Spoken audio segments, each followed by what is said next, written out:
mauta kod nengo ma oidho mag mwandugo ema koro sani oganda medo lose. Wadhi nyaka e kaunti ma Homa Bay kama jopiny kod johala medo golo ywagi kaluwore kod nengo mar mauta ma omedo idho. Wadani mondo wadhi nyaka kuom Alia Beach ma bende en jafwambo marwa e kaunti ma kaunti ma Homa Bay nyakora Mogika ma bende onyiso ni to weche chalo nade gie sani ma koro oganda nyiso ywak mopogore opogore kotenre kod nengo mar mauta e gwenge mopogore opogore. Ma en nengo manyolandi kod telo mochung'ne gayo teko e pacho ka EPRA ma bende koro miyo oganda medo golo paro mopogore opogore ka gihum ni dipo ka ngima medo ridonegi ndalo mabiro.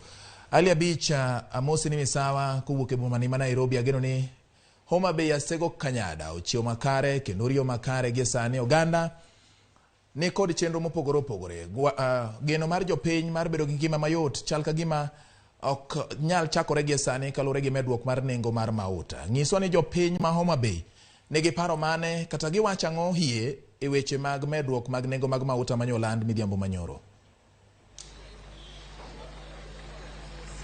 Erokamano George Bati, nengo mar modhi manolandi odhiambo manyoro masani koro bro dhi kuom thuolo madu achiel pacho kaendi en gima sani koro kelo paro mopogore opogore kinde jopiny, jogo mantie sekta mar ohala, joma mantie sekta mar wuoth ma bende sani koro ywak ni nengo manyolandi no endo biro rocho mokalo yore mag wuoth kaachiel kod miyo ngima bedo matek mokalo e pacho kaendi. Bati kaka inyalo neno kaendi wantiere e tesend nyamburko ma Homa Bay kaendi ma bende en tesend maduong' ahinya ma thoth nyamburko madhi kuonde mopogore opogore wuoke ka giting'o jowuoth madhi kuonde mopogore opogore. Bende en kama samoro kaka nosegol nengo mag modhi manyien wendo jogo eko mantie sekta mar matatu e Homa Bay kandi ni kod paro mopogore ahinya kalore kod nengo manyien manolandi makoro chako tich odhiambo manyoro kendo biro dhi nyime kuom thuolo mar dwe achiel mabiro. An ka kod jotelo mag wegi nyamburko e kaunti ma Homa Bay kandi kaachiel kod jo apiko ma bende ne sekta maduong' mokalo mondiko oganda mathoth